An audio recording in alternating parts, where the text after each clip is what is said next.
Armando, Caro benvenuto Bruno. anche oggi, Ciao. Armando. Ma guarda, mi fa un piacere quando sei qui con me perché... Grazie. Anche me, sai? sai che- perché? che Perché mi si dispiace. parla di cucina, si parla di cose Sì. buone, si lasciano da parte i pensieri, le Certo, preoccupazioni, certo. tutte queste notizie che arrivano dai telegiornali, Sì. sparano di qua, sparano Mamma di là. mia. Noi, Vedi, bravo Bruno, ti sta dicendo una roba meravigliosa, perché vedi tu che la cucina è un rilassamento, te tira via, te scaccia via tutti i pensieri, le preoccupazioni, e te sfoga, è come correre in bicicletta, è come fare una corsa, in cucina, le compagno, ti fa creatività, te pensa, te cucina, te guarda, che sollievo. Ecco, e dopo ho avuto mettere, siete te rilassa andare in bicicletta, ma te perde chi? Invece in cucina No, ti ciapa qualche chilo, ma te sta meglio, no? Dai. Sì, è un piacere veramente, scusami, ma siccome che adoro, e anche a te ti adora il mangiare bene, come si fa, porco cane, che tristezze quando qualche don È che vero. mangia la salatina neanche condita, perché ma devo calare il colesterolo qua, oh mio Dio. Guarda, fanno veramente, Sì, sì. cioè, ti fanno tenerezza, No, perché ma poi... te capisci Bruno, se te mangia davanti, te mangia comunque sì, a toia, per carità te va bene una tristezza, non ti metti allegria, e bisogna uno della compagnia che salta fuori, che fa un po' di allegria, sennò poi a miseria, è contagioso, mi capisci?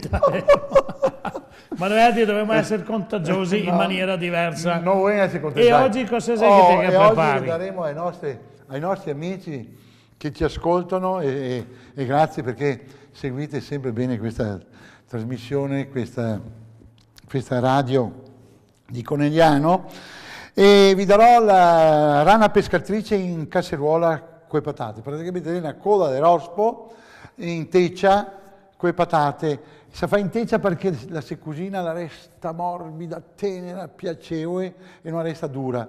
E dopo lei un modo diverso, se fa cucina diversa del solito farla con la lescia, con i ferri e quant'altro. Quindi gli ingredienti per questa coda de rospo è 1 chilo di coda de rospo senza la testa,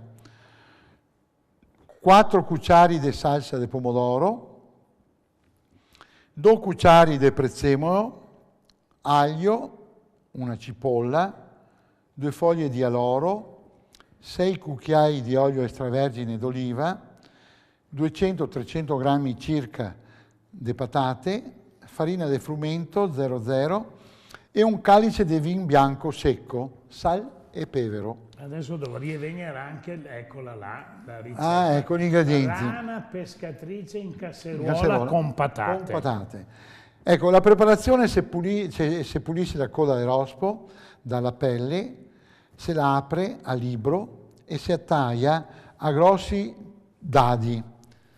E nel frattempo in una casseruola fate appassire la cipolla finemente tritata con 4 cucciari di olio e in un'altra padea con il rimanente olio fe rosoare a fuoco vivace la coda di rospo che aveva precedentemente passata nella farina e a fe rosoare molto bene. Dunque, dopo la mette in teccia contenente la cipolla, versè il vin e la lasciè evaporare per qualche minuto. Riunì le patate tagliate sempre a stessa misura, a stessa grandezza della coda del rospo, a piccoli tocchi. Ghisonte il prezzemolo, e il prezzemolo ovviamente da essere tritato, e l'aglio, le foglie di orer di orer all'oro. Sì, di alloro, sì. Sempre Camoli, si impara sempre una di nuova. Sì. Ecco, le foglie orer e porterei a cottura pian pianino con la casseruola coperta col quercio a fuoco molto dolce, ghedena mescolata ogni tanto, ma poco, pian pianino, se no mi spacchessi fuori su tutto, con molta delicatezza. E quindi una volta passato questo tempo, che sarà pronta questa coda di rospo, che porterei in toia. E ora qua mi raccomando essere in parti uguali. E ora che mettete 5-6 tocchi di coda di rospo e 5-6 tocchi di patate questo sughetto sopra, bel caldo così. Sentirei che piattin, che mangiare, bel, digeribile, buon, sapori semplici, che non è pastrocciati con altre robe. Perché in seguito vi darò qualche ricetta anche, caro Bruno, vi darò qualche ricetta pastrocciata e senti cosa che dice, ti sa, queste creazioni che fa tutti i coi, per carità, sono anche a me un creativo, però vi voglio dare a vedere la differenza dei gusti nelle papille gustative. Pastrocciata, sì, nel senso, sai che sì, mi piace anche la roba sì, pastrocciata. sì, nel senso buon sempre, sì, non stiamo qua a dire. Ma allora la coda de rospo, sì, che la serve anche per fare la zuppa, mi pare. Certo, se puoi fare questa l'hai presente. Ma anche... ne parleremo un'altra volta della zuppa, perché è fantastica sì, anche la zuppa. Quindi la coda de rospo si presta su tante cose. È piacevolissima anche come antipasto, però viene tutta spolpata, aggiunta con delle verdure, arricchita magari con qualche coda di scampo tagliata nel senso della lunghezza. E ti presenta una insalata di rana pescatrice al sapore di mari e monti magari.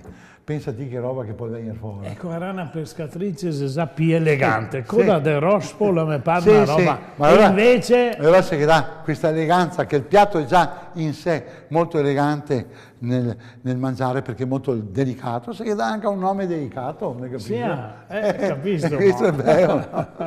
Ma allora, dito che una volta mangiare un piatto così, ti può essere allegro, contento, ti può dare anche una serata a ballare. Certo, dai felicità. Ti piace ballare? Beh, insomma, mi rangio un po' così. Lave molto. Mamma mia, te la portavi a ballare sempre, sì. Ma come facevi tu a portare a ballare l'ave che ti sei sempre impegnato con Vero, ecco perché lei mi detesta qualche volta, perché lei dice sempre te mi ha fatto trascurare le mie passioni. Le mie passioni. Perché ti doveva dire, ma la tua passione non sono io? Amico, ma non ti basta, amico, che te coccolo tutto lì, te faccio dei cibari che sei buonissimi. E dopo ti aveva messo anche in un bel posto? Sì. A tirare skate? Era un posto felice. Bei tempi. Sì, adesso invece è più difficile. È un po' più triste. Gustatevi questo piatto che è veramente straordinario. Veramente. E noi vi diamo appuntamento alla prossima ricetta. E la prossima volta vi daremo anche una ricetta di quel rospo, un brodetto. Armando, ciao a tutti. Ciao Bruno. Ciao, buon appetito a tutti. Buon appetito.